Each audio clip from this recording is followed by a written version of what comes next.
আমি পৌঁছে গেছি আশিনগরে। আশিনগরে কোনো রিসর্টের নাম না, যেখানে রিসর্ট আছে সেখানে আপনি গাড়ি নিয়ে যেতে পারবেন না। একটি হিউজ পার্কিং এরিয়া আছে, সেই পার্কিং এরিয়াতে আমি দাঁড়িয়ে আছি। আমার পেছনে দেখতে পাচ্ছি একটা মন্দির মতো আছে, একটা মন্দিরটির নাম হচ্ছে হরিবাসর সমিতি। এই হরিবাসর সমিতি যে ক্লাব বা মন্দির যাই বলুন না কেন, এর সামনেই দেখবেন একটা বিশাল জায়গা আছে, ওটি হচ্ছে পার্কিং এরিয়া। সেখানে আপনি ফ্রি পার্কিং করে সেখান থেকে আপনাকে 6 থেকে 10 মিনিট হেঁটে যেতে হবে সেই রিসর্টের কাছে। হরিবাসর সমিতি মন্দির বা ক্লাব যাই বলুন, ক্লাবের মন্দির, সামনে বিশাল পার্কিং এরিয়া।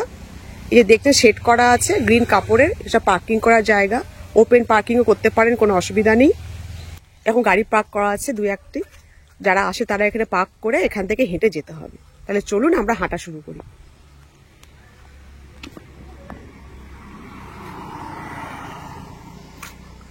মেন রোড ধরে আমাদেরকে হাঁটতে হবে।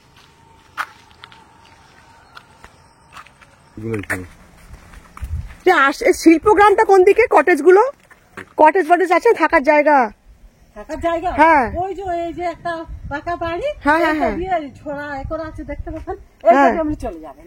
ওই সামনে, হ্যাঁ সামনে এমনি চলে যাবেন। ওই যে একটা পাকা ঘর দেখুন না, এইদিকে আছে পাকা ঘর আছে, অমনি সোজা চলে যাবেন। পাকা বাড়িটা? হ্যাঁ ওই যে পাকা গাছ তো আছে। ও আচ্ছা আচ্ছা, ঠিক আছে ঠিক আছে, বেশি নয় একটুকু। আচ্ছা ঠিক আছে ঠিক।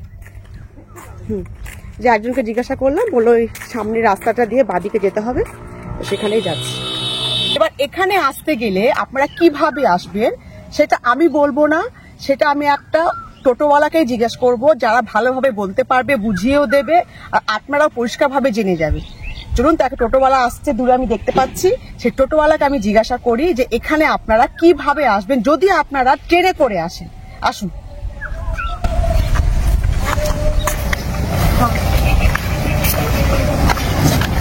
দাদা বলছি বজবজ স্টেশন থেকে কি করে আসবো? অটো ধরে আসবো। অটো ধরে কোথায় আসবো? বজবজ স্টেশন থেকে ওখান থেকে তো টানা গাড়ি পাবেন না, চড়িয়াল মোড়ে এলাম। চড়িয়াল থেকে ঠিক আসবেন। চড়িয়াল থেকে কি বলবো কোথায়? আমি দিব ওই যে আমি এখানে বাওয়ালি যাবেন বললে এই আশিনগর বলবেন, আশিনগর বললে এখানে কাছে নামিয়ে দেবে, ওই মোড়টাই নামিয়ে দেবে, মোড়ে নামিয়ে দেবে, ওখান থেকে হেঁটে চলে আসবে।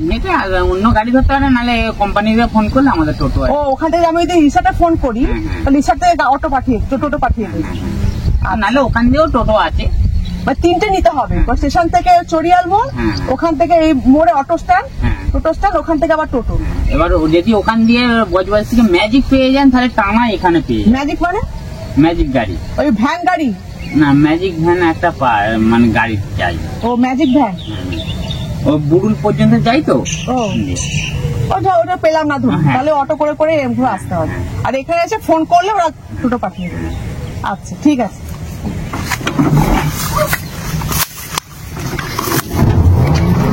তাহলে বুঝতে পারলেন উনি কি বললেন। প্রথমে আপনাকে বজবজ স্টেশন থেকে অটো করে আসতে হবে চড়িয়াল মোড়।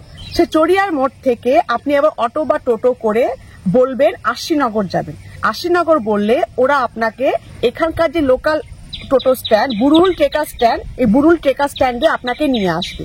এইবার এখানে এসে যদি আপনাদের রিসর্ট বুক করা থাকে, রিসর্টে ফোন করলে ওরা আপনার কাছে অটো বা টোটো, ওদের যেটা পার্সোনাল রাখা থাকে সেটা পাঠিয়ে দেবে। আর না হলে পরে আপনি সেখান থেকে আর একটা টোটো করে চলে আসবেন এই রিসর্টে। অর্থাৎ 3বার আপনাকে চেঞ্জ করতে হবে।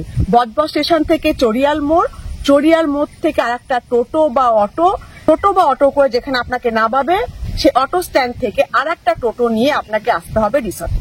আর গাড়ি করলে তো কোনো অসুবিধা নেই, আপনি একদম লোকেশন ধরে যেরকম করে আপনাকে বললাম, আপনি ওই বাইরে গাড়ি পার্ক করে চলে আসবেন এই রিসর্টে।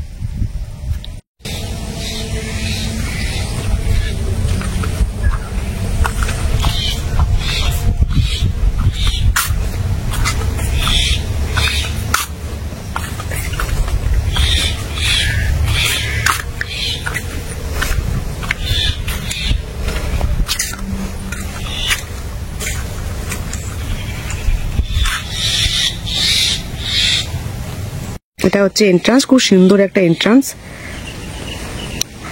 খুব সুন্দর একটা গেট। এই দেখুন খুব সুন্দর একটা গেট, উপরে ঘন্টা আছে,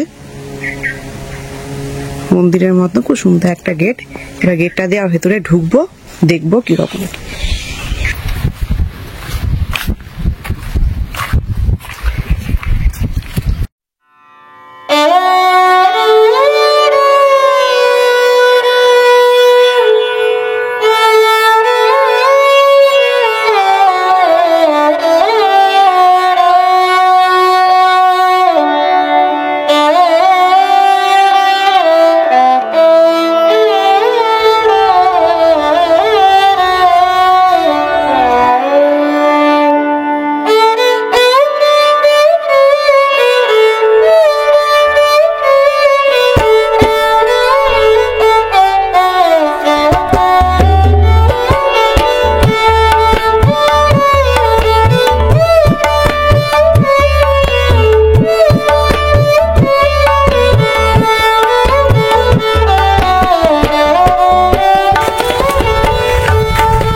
মাটির বাড়ি, একদিকে কাঠের বাড়ি। এই যে বাড়িতে দেখছেন আমার, এগুলো সব হচ্ছে মাটির বাড়ি। পলিথিন টাঙানো দেখছেন, বৃষ্টির জন্য এই পলিথিনগুলো টাঙানো আছে, যাতে বৃষ্টি পড়লে তার ছাটে বাড়িটা নষ্ট না হয়ে যায়। মাটির বাড়ি যেহেতু, বৃষ্টির ছাটে মাটি নষ্ট হয়ে যেতে পারে, সেই জন্য পলিথিন টাঙানো আছে যাতে বৃষ্টির ছাটে বাড়িটা নষ্ট না হয়। এই দেখছেন সব মাটির বাড়ি, যেমন মাটির বাড়ি হয় সেরকম কটেজের মতো করে তৈরি করা আছে, খুব সুন্দর। সব কাঠের বাড়ি, এই দেখুন এগুলো সব হচ্ছে কাঠের বাড়ি, উডেন। এবার এই কাঠের বাড়িগুলির অর্থাৎ উডেন কটেজগুলির ভেতরটা কীরকম সেটা এবার আমরা দেখে নিই। দেখছেন ডাবল বেড আছে, নর্মাল যেরকম ডাবল বেড হয় সেই রকমই বেড, বেশি বড় নয়। এসি আছে, এর সঙ্গে আছে ড্রেসিং টেবিল আর চেয়ার টেবিল। খুব বেশি ফার্নিচার রুমের মধ্যে নেই, খালি ড্রেসিং টেবিল, চেয়ার টেবিল আর একটা সিঙ্গেল বেড এখানে আছে। তার সঙ্গে টিভি কিন্তু অবশ্যই আছে। এবার আমরা বাথরুমটা দেখি, বাথরুমটা কীরকম। খুবই পরিষ্কার পরিচ্ছন্ন, নিট অ্যান্ড ক্লিন বাথরুম। সুন্দর পেন্টিং টাঙানো আছে দেওয়ালে।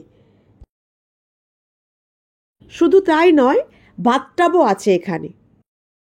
খুবই সুন্দরভাবে সাজানো, পরিষ্কার পরিচ্ছন্ন একটি বাথরুম।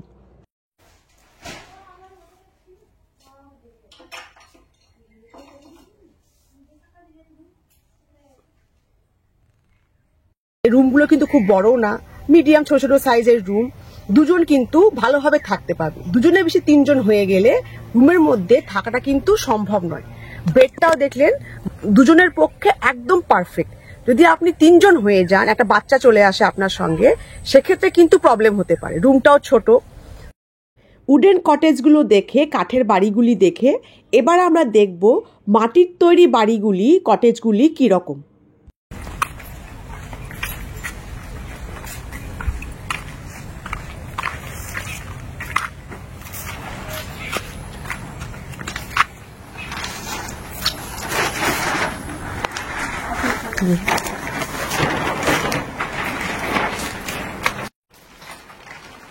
ঢুকেই দেখলাম রুমগুলি খুব বেশি বড় নয়, ছোট, কিন্তু বিছানাটা, খাটটা অসাধারণ। খাট ঠিক বলা যাবে না, একে বলা হয় পালং। অপূর্ব ডিজাইন, খুবই সুন্দর। আর ওপরে টালির ছাদ আর বাঁশ দিয়ে সেই টালিগুলোকে আটকানো আছে, ঠিক যেমন আগেকার যুগে আমরা থাকতাম বাড়িতে সেই রকম বাড়ি। মাটির দেওয়াল চারিদিকে, একদম মাটির বাড়ি যেরকম হয় ঠিক সেরকম। বেশি কিছু ফার্নিচার নেই। একটা আলমারি আছে গথিক ডিজাইনের, খুবই সুন্দর আলমারিটি। আর আছে জল খাওয়ার একটি কলসি, ঠিক যেরকম আমরা আগে জল খেতাম, জ্বালা টাইপের। আর আছে একটি টিভি। এবার আপনারা বাথরুমগুলো দেখে নিন। এই রুমটিতে একটা বাথরুম নেই, এখানে আছে দুখানা বাথরুম। হ্যাঁ, ঠিকই শুনেছেন, এখানে আছে দুটো বাথরুম। একটা আছে ভেতরে আর একটা আছে বাইরে, ওপেন বাথরুম।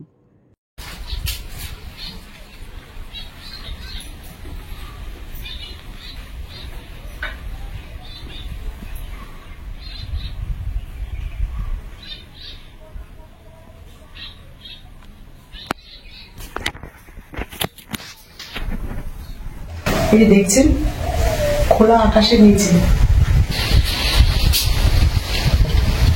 খোলা আকাশের নিচে বাথরুম, মানে ওপরে কোনো শেড নেই, খোলা আকাশের নিচে। এই যে এখানে আপনার স্নানের জায়গা, এখানে ট্যাপ, শাওয়ার দেওয়া আছে। আপনি শাওয়ারে স্নান করলেন, কিন্তু ওপরে কোনো ছাদ নেই। যেমন গ্রামে হয়, গ্রামের লোকেরা কি পুকুরে স্নান করে, খোলা আকাশের নিচে স্নান করে, ঠিক সেরকম খোলা আকাশের নিচে ন্যাচারাল বাথরুম, মানে কোনো রকম কোনো ওপরে শেড নেই। মানে খুবই সুন্দর একটা ইউনিক ব্যাপার, যেটা আমরা অনেকেই এক্সপিরিয়েন্স করিনি লাইফে। খোলা আকাশের নিচে স্নান করা, শহরের লোকেরা যারা কলকাতায় থাকি, শহরের ভিড়ভাট্টায় থাকি, বন্ধ বাথরুমে স্নান করেছি, একদম খোলা আকাশ নিচে। পাশে আবার কলা গাছ রাখা আছে। এটা কিন্তু আর্টিফিশিয়াল কলা গাছ নয়, এটা একদম সত্যিকারের কলা গাছ, গাছের নিচে, গাছের তলায়। তারপরে দেখছেন গাছের নিচে কলা হয়ে আছে, এই কলা হয়ে আছে, কলা গাছ, আর নিচে একদম স্নানের ব্যবস্থা। সুন্দর, মানে একদম ইউনিক একটা ব্যাপার। মানে মাড হাউসটা আমি দেখলাম, যদি আপনারা এর কেউ থাকতে চান উডেন হাউসে না থেকে এই মাড হাউসে থাকাটাই বেশি ভালো। কারণ মাটির দেওয়াল, পালংটা আপনারা দেখলেন একদম আগেকার যুগে যেমন সবাই ইউজ করতো, ব্যবহার করতো, রবীন্দ্রনাথ ঠাকুরের আমলের সেরকম পালং, ইন্টেরিয়ারটাও সেরকম, মাটির কলসি, তাতে ট্যাপ লাগানো, ওপেন বাথরুম, এরকম কলা গাছ, তার পাশে স্নান করছেন, মানে এটা একটা অন্যরকম এক্সপিরিয়েন্স। তো মাড হাউসটা আমার মনে হচ্ছে এখানে এলে বেশি ভালো লাগবে আপনাদের থাকতে উডেন হাউসের থেকে। আপনি চাইলে যদি আপনি ওপেন স্নান না করতে চান আপনি ভেতরেও করতে পারেন। এই যে দেখেন উপরে শাওয়ার আছে, এখানেও করতে পারেন। রুমগুলো আপনারা দেখলেন, রুমগুলো সুন্দর, যখন মাটির বাড়ি হয়, খুব বেশি আলট্রা মডার্ন ডিজাইন নয়, নর্মাল যেরকম ডিজাইন হয় সেরকমই একটা মাটির বাড়িতে যেরকম থাকে। তো সেটা আপনারা আশাই করবেন যে একটা মাটির বাড়িতে এরকমই একটা ইন্টেরিয়ার থাকা দরকার। খুব বেশি হাইফাই হলে সে মাটির বাড়ির যে একটা সৌন্দর্য সেটা থাকবে না, তো সেরকমই খুব সুন্দর। কটেজগুলো পেরিয়ে সামনে আবার দেখছি মাথা করা আছে, মাথা করে রাস্তা করা আছে, সেখানে আবার কি যাওয়ার জায়গা। এই মাথা করে রাস্তাটা দিয়ে আমি হেঁটে যাচ্ছি, আর একটু এগিয়ে যাই, দেখি সামনে আরো কিছু আছে কিনা। আশা করি আরো কিছু আছে, বসার জায়গা কিছু, তো সেখানে এখন যাচ্ছি। আঙুর গাছ এইগুলো এইগুলো আর ওটা আলাদা কি ফল বলে, কোনটা বলে মাসে? এগুলো আঙুর গাছ? হ্যাঁ হ্যাঁ হ্যাঁ। ও, আর এই ফলটা আলাদা, পিয়ারার মতন দেখতে। হ্যাঁ হ্যাঁ, কিন্তু ওটা ঠিক বলতে পারছি না। ও, আমি তো ভালো এমনি মাচা করা আছে। না না, ও খুব সুন্দর, আঙুরের গাছ জীবনে দেখিনি। মাচা দিয়ে হাঁটতে হাঁটতেই একজন মাসিকে জিজ্ঞেস করলাম, এখানকার স্টাফ, যে এই গাছগুলি কি গাছ। তো আমি শুনে তো অবাক হয়ে গেলাম। উনি বললেন যে এটা আঙ্গুর গাছ। এই যে মাচা করা আছে দেখালাম না আস্তে আস্তে, এগুলো সব হচ্ছে আঙ্গুর গাছ। মানে আমি ভাবতেই পারি না আমি আঙ্গুর গাছ দেখবো। মানে ছবিতে দেখেছি গ্রেপ ভাইন, আঙ্গুর গাছ, তো এরকম দেখবো এই যে সব হচ্ছে আঙ্গুর গাছ, মানে ভাবা যায় না। এই যে দেখছেন সব আঙ্গুর গাছ, মানে খুবই সুন্দর যে আঙ্গুর গাছ। এগুলো সব আঙ্গুর গাছ, দেখছেন এই যে আঙ্গুর হয়ে আছে, দেখেছেন এই যে দেখছে আঙ্গুর হয়ে আছে, ছোট ছোট দানার মতো, এই দেখছে আঙ্গুর ছোট ছোট দানার মতো, এটা আঙ্গুর হয়ে আছে গ্রেপ ভাইন। খুবই মানে ভাবতেই পারিনি যে আঙ্গুর গাছ দেখবো এসে। আগে আরো আছে, তো আগে দেখি আরো কি কি পায় আগে। ঠিক যেমনটি ভেবেছিলাম, যেমনটি বললাম, সামনে বসার জায়গা পাবো, তো সামনে বসার মাচা করে করে সামনে বসার জায়গা করা আছে। দেখছেন মাচা করে করে সব বসার জায়গা করা আছে, বেডিং রাখা আছে, এরকম বেড রাখা আছে, এরকম সব বেডিং রাখা আছে। আপনি বেডটাকে এরকম পেতে বসেও দেখতে পারেন। এই যে এরকম বসে আপনি মাছ ধরলেন, দেখলেন, খুব সুন্দর। এই জায়গাটা বেশি ভালো, এখান থেকে পরিষ্কার দেখা যাচ্ছে। যে এখন বেডিংটা যদি আপনি পাতেন,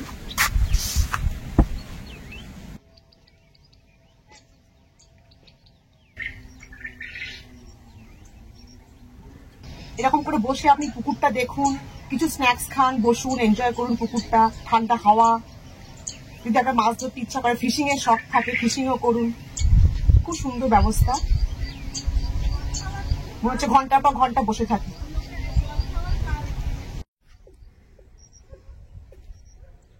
কিন্তু মাছ ধরা কিন্তু এখানে একদম ফ্রি না। 1 ঘন্টায় আপনাকে 200 টাকা করে দিতে হবে মাছ ধরার জন্য। অর্থাৎ যদি আপনি 1 ঘন্টা ফিশিং করেন তাহলে আপনাকে দিতে হবে 200 টাকা। আর যদি মাছ ধরেন তাহলে কি হবে, মাছটা কিন্তু আপনাকে কেটে রান্না করে খাওয়াবে না, সেই মাছের দামও আপনাকে দিতে হবে যদি আপনি খেতে চান। আর যদি আপনি না খেতে চান, মাছটি ধরে আপনাকে আবার হোটেল ওনারদের দিয়ে দিতে হবে, ওরা নিয়ে মাছটি জলে ছেড়ে দেবে। আর যদি আপনি ভাবেন নিজের হাতে মাছ ধরে সেই মাছটি রান্না করে খাবেন, তাহলে পরে সেটা একদম ফ্রিতে হবে না, তার জন্য কিন্তু আপনাকে দাম দিতে হবে। পার কেজি 500 টাকা করে আপনাকে দিতে হবে। অর্থাৎ যদি আপনি 1 কেজি ওজনের একটি মাছ ধরেন তাহলে আপনাকে 500 টাকা দিতে হবে। আর যদি তারও বেশি মাছ ধরেন, তারও বেশি ওজনের, দামটা সেরকম বাড়বে। সুতরাং মাছ ধরতেও টাকা লাগবে, আবার মাছ ধরে সেই মাছ খেতেও কিন্তু টাকা লাগবে।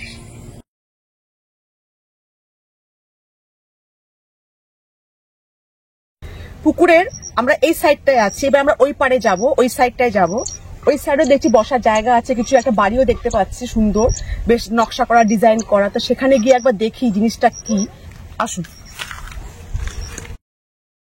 পুকুর থেকে একটু এগিয়ে এসছি, আর একটু এগিয়ে এসে দেখছি পাখির রাখার জায়গা, মানে পাখির খাঁচা, যেমন চিড়িয়াখানায় থাকে খাঁচা, সেই রকম খাঁচার মতো করা আছে।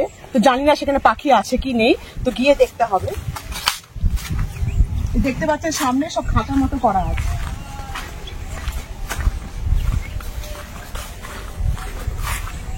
পাখি বললে ভুল হবে, পাখি কিন্তু মুরগি, মুরগি রাখার জায়গায় দেখতে পাচ্ছেন মুরগি, দেশি মুরগি।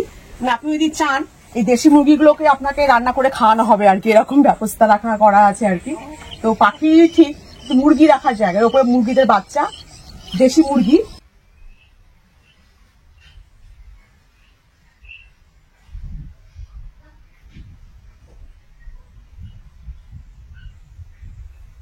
খাবারের যেটা আমি জিজ্ঞেস করেছি, দেশি মুরগির পার প্লেট হচ্ছে 500 টাকা, আর সে প্লেটে 4 পিস করে দেশি মুরগি থাকবে। এবার এই দেশি মুরগির আবার ভাগ আছে, আপনি যদি কালোটা খান তা আবার 50 টাকা বেশি পড়বে, অর্থাৎ 550 টাকা। আবার যদি লাল দেশি মুরগি খান সেটা হচ্ছে 500 টাকা। ঘুরে ঘুরে সব দেখাচ্ছি একটা একটা। এই ডান দিকে হচ্ছে ঢেঁড়সের গাছ, সুন্দর ঢেঁড়স হয়ে আছে। এই দেখুন ঢেঁড়সের গাছ ডান দিকে দেখতে পাচ্ছেন, ঢেঁড়স ঢেঁড়স হয়ে আছে দেখতে পাচ্ছেন, ঢেঁড়সের গাছ। ঢেঁড়সের গাছ দেখলাম, ঢেঁড়স চাষ করা আছে একদম অর্গানিক ওয়েতে, এখানে কোনো সার ইউজ করা হয় না, যতটা সম্ভব অর্গানিক ওয়েতে চাষ করা হয়, আর সেগুলোকে রিসর্টে খাওয়ানো হয়। তো সেগুলো পেরিয়ে আরেকটু আগে যাচ্ছে, আমের গাছ দেখেছি, জাম, লিচু সব গাছ দেখেছি, কিন্তু এই গাছটা আমরা কোথাও চট করে দেখতে পাই না, আর সেটাই আমি এখন দেখে ফেলেছি, আর সেখানেই আমি আপনাদের নিয়ে যাই। আসুন দেখুন সামনে, সামনে দেখুন, দেখে বুঝতে পারছেন কি দেখছেন? এগুলো কি বলুন, এগুলো কি বলুন? এগুলো হচ্ছে ড্রাগন ফ্রুট, মানে অসাধারণ ড্রাগন ফ্রুটের বাগান। এই দেখুন চারিদিকে ড্রাগন ফ্রুট, মাইন্ড ব্লোয়িং, মানে এরকম দেখা যায় না, ড্রাগন ফ্রুটের বাগান, দুদিকে খালি ড্রাগন ফ্রুট। এই গাছটা তো অনেক ধরে আছে, অনেক। গাছটা দেখুন সামনে প্রচুর, 1, 2, 3, 4, এই আমার সামনে এই গাছটাতে এই যে দেখুন কি সুন্দর ড্রাগন ফ্রুট ধরে আছে, প্রচুর ড্রাগন ফ্রুট। এইদিকে আছে, এইদিকে আছে, পুরো বাগানটাই ড্রাগন ফ্রুটের বাগান, পুরো বাগানটাই ড্রাগন ফ্রুটের বাগান, পুরো ভেতরটা আরো অনেক আছে। আম গাছ, লিচু গাছ, জাম গাছ সব দেখে নিয়েছি, ড্রাগন ফ্রুটের গাছ আমি তো প্রথমবার দেখলাম, তো মানে খুবই সুন্দর। ড্রাগন ফ্রুটের বাগান দেখে আর একটু এগিয়ে যাচ্ছে, এটা পেয়ারা বাগান আছে, একদম দেশি যে পেয়ারা হয় সে পেয়ারা বাগান। এই দেখছেন পেয়ারা গাছ, পেয়ারা এখন ছোট ছোট পেয়ারা হয়ে আছে, এই যে ছোট ছোট পেয়ারা, ছোট এখন কাঁচা, পাকেনি একটাও। পেয়ারা বাগান এটা, ড্রাগন ফ্রুটের পাশেই আছে পেয়ারা বাগান। এখানে আবার আর এক ধরনের গাছ, মানে পেয়ারা বাগানের পরেই হচ্ছে জামরুল গাছের বাগান। এই যে দেখুন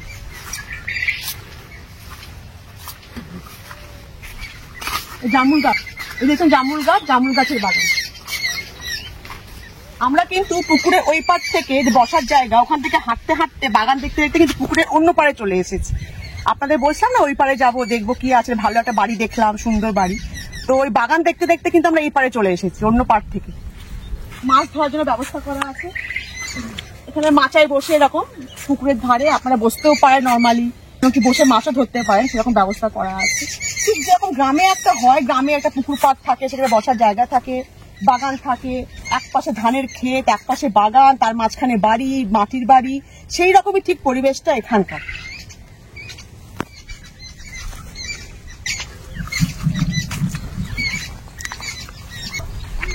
এটা মালিকের ঘর, ও আচ্ছা, আমাদের থাকার জায়গা, আচ্ছা আচ্ছা।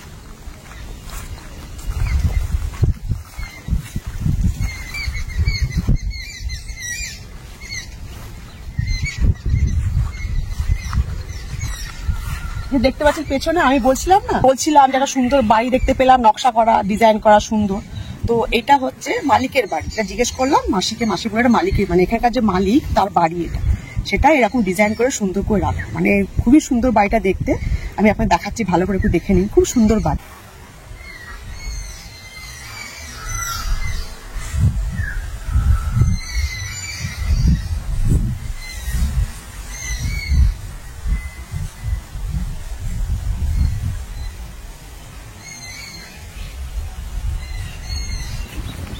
বাড়িটা দেখে আমরা আবার ফিরে যাচ্ছি কটেজের দিকে। সুন্দর রাস্তা করা আছে।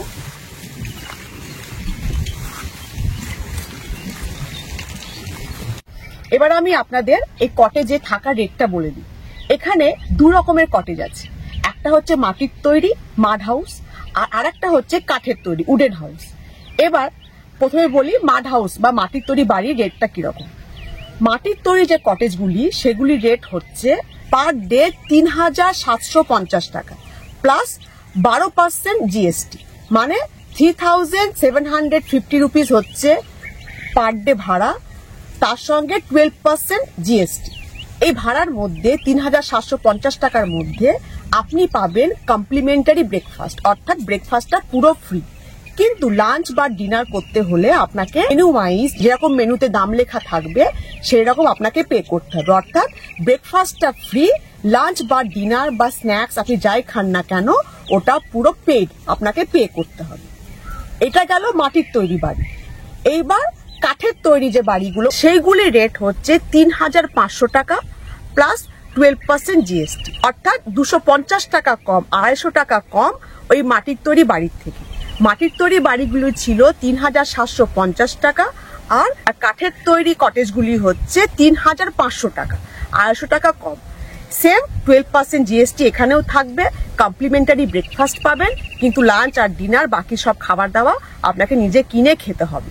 এবার যদি আপনারা গ্রুপে আসেন, ধরুন একটা 10 জনের গ্রুপ এলেন, 12 জনের গ্রুপ এলেন, হতেই পারে আপনার বন্ধু বান্ধব মিলে এলেন, স্কুলের বন্ধুরা নিয়ে এলেন, তাহলে পরে আপনাদের ওই গ্রুপের একটা আলাদা ডিসকাউন্ট আছে। সেক্ষেত্রে পার হেড 1,590 টাকা, অর্থাৎ প্রায় 1,600 টাকা করে আপনাকে পার হেড দিতে হবে। কিন্তু এই রেটের মধ্যে আপনি সব খাওয়া দাওয়াটা পাবেন।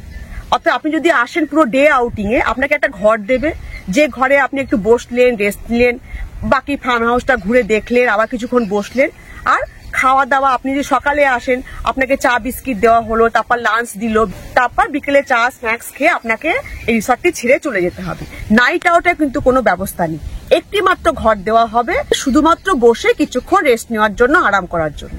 ওই 1,590 টাকা পার হেড আপনাকে দিতে হবে যদি আপনি 10 জন কিংবা তার বেশি গ্রুপ নিয়ে এখানে আসেন। পুরো দিন আপনি পাবেন, আপনি যত ইচ্ছা ঘুরুন, থাকুন, ফিশিং করুন, যা ইচ্ছা করুন, পিকনিকের মতো করুন, খাওয়া দাওয়া ওরা আপনাকে দিয়ে দেবে ওই 1,590 টাকার মধ্যে। খালি আপনি টাকাটা দেবেন, ঘুরবেন, খাবেন, আর সন্ধ্যের মধ্যে বাড়ি চলে যাবেন। এই রেটটা কিন্তু ফিক্সড রেট নয়। এই রুমের ভাড়া বলুন, খাবারের ভাড়া বলুন, এগুলো কিন্তু সিজনের উপর ডিপেন্ড করবে, আপনি কোন সিজনে আসছেন। যখন ফাঁকা থাকবে তখন হয়তো এরকম রেট পাবেন, আবার যখন আপনার হাই সিজন চলবে, পিক সিজন চলবে, তখন এই রেটটা আবার বাড়তেও পারে। তার মানে এই মিনিমাম ভাড়া 4,000 কি ম্যাক্সিমাম ভাড়া 4,000 এটা বলা যাবে না, এটা 5,000ও হতে পারে, খাবারের রেটও বাড়তে পারে। এবার প্রশ্ন হচ্ছে এতটা টাকা রুম ভাড়া দিয়ে যদি আপনারা এখানে এসে থাকেন, সেই থাকাটা আপনাদের কতটা পোষাবে, আপনাদের পড়তা পড়বে কি পড়বে না। আমার মনে হয়, আমার মতে একটা মধ্যবিত্ত পরিবারের থাকাটা সম্ভব নয়, একটু অসুবিধাজনক। হ্যাঁ, যাদের ক্ষমতা আছে তারা 3,500 4,000 কেন 7,000 টাকা দিয়েও আপনি এসে থাকতে পারেন, কিন্তু যারা আমরা মধ্যবিত্ত ফ্যামিলির এতটা রুম ভাড়া দিয়ে তার উপর খাবারের জন্য এতটা খরচ করে একটা দিন থাকতে গেলে আমাদের কিন্তু অসুবিধা হবে। সেক্ষেত্রে আমি বলবো যদি আপনারা না থাকতে পারেন, ওই যে গ্রুপ ট্যুর হয় 10 জন 12 জন 15 জনের, সেই গ্রুপ ট্যুরে চলে আসুন। সেখানে আপনার 1,500-1,600 টাকায় হয়ে যাচ্ছে, প্লাস আপনি পুরো ফার্ম হাউসটা, বাগান বাড়িটা ঘুরে ঘুরে সারাদিন দেখতে পাচ্ছেন, ইচ্ছা করলে মাছও ধরতে পারছেন, তার সঙ্গে আপনি সব খাবারও ফ্রি পেয়ে যাচ্ছেন, লাঞ্চ, টিফিন, চা, স্ন্যাক্স যা যা আছে সব ফ্রি পাচ্ছেন, খাওয়া দাওয়া ফ্রি, প্লাস আপনার 2,000 টাকার মধ্যে সব হয়ে যাচ্ছে। তাহলে আপনার এটা বাজেটের মধ্যে চলে আসছে, সেক্ষেত্রে থাকার প্রয়োজন নেই। সুতরাং যদি আপনাদের মনে হয় আপনারা থাকতে পারবেন না, আপনারা গ্রুপ ট্যুর করে চলে আসতে পারেন। আর যদি আপনি ভাবেন যে না আপনি থাকবেন, আপনার কোনো অসুবিধা নেই, সেক্ষেত্রে আমি বলবো খুবই সুন্দর থাকার জায়গা, আপনার খুবই ভালো লাগবে। আমার তো খুব ভালো লেগেছে, আপনাদেরও নিশ্চয়ই খুব ভালো লাগবে।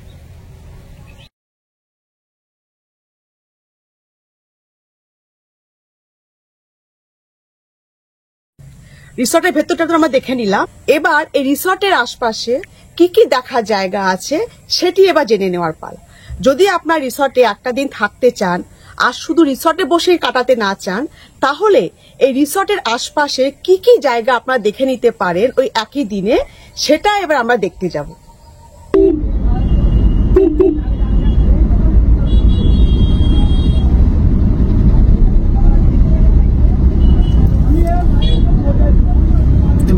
High school.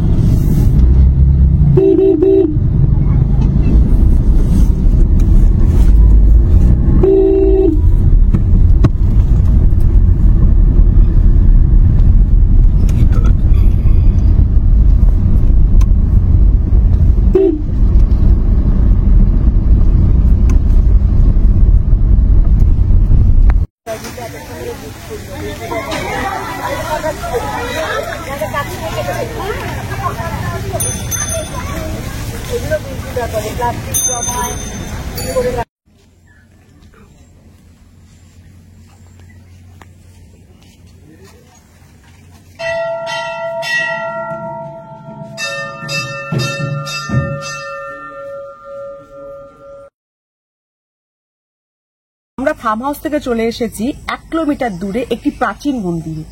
এই মন্দিরটি আসলে বাওয়ালি রাজবাড়ির মন্দির। বাওয়ালি রাজবাড়ির নাম তো আপনারা অনেকেই শুনেছেন। সেই রাজবাড়িরই প্রাচীন মন্দির হচ্ছে এই মন্দিরটি। সেখানে আমি আপনাদের নিয়ে এসেছি। মন্দিরটি এবার আমি আপনাদের ঘুরে দেখাবো, পুজোর কি ব্যবস্থা আছে না আছে সব দেখাবো। তাহলে চলুন আমরা মন্দিরটা ঘুরে একটু দেখে নিই। দেখতেই পাচ্ছেন খুব পুরনো মন্দির। মন্দিরের ভেতরে আমি আপনাদেরকে নিয়ে যাব।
রাধাকৃষ্ণ আছে, জগন্নাথ দেব আছে, মেনলি রাধাকৃষ্ণের এই মন্দির। খুব ঠান্ডা মন্দির, মন ভরে গেল এসে।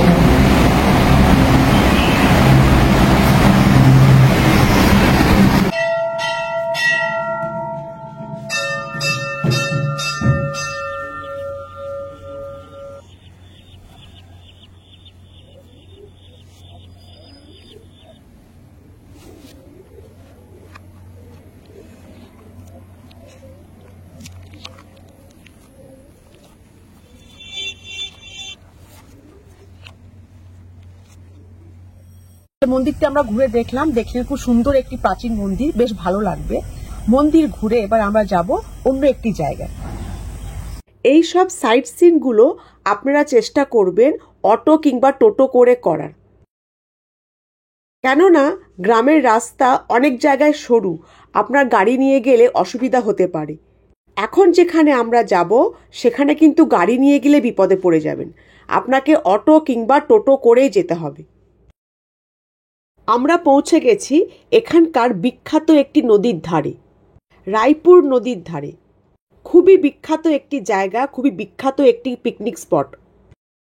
বিকেলবেলা একটা টুকটুক বা টোটো করে আপনারা চলে আসুন মন্দির, আর সেখান থেকে এই রায়পুর নদীর ধারে বেশ কিছুটা সময় আপনারা এখানে কাটাতে পারবেন, আপনাদের খুব ভালো লাগবে।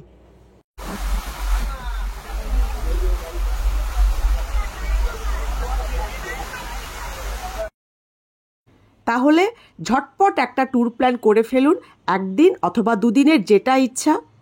যেই ট্যুরে থাকবে এলাহিভাবে, রাজকীয়ভাবে থাকা খাওয়া, আর তার সঙ্গে মন্দির, নদীর ধার, এই সব সুন্দর জায়গাগুলি ঘোরা।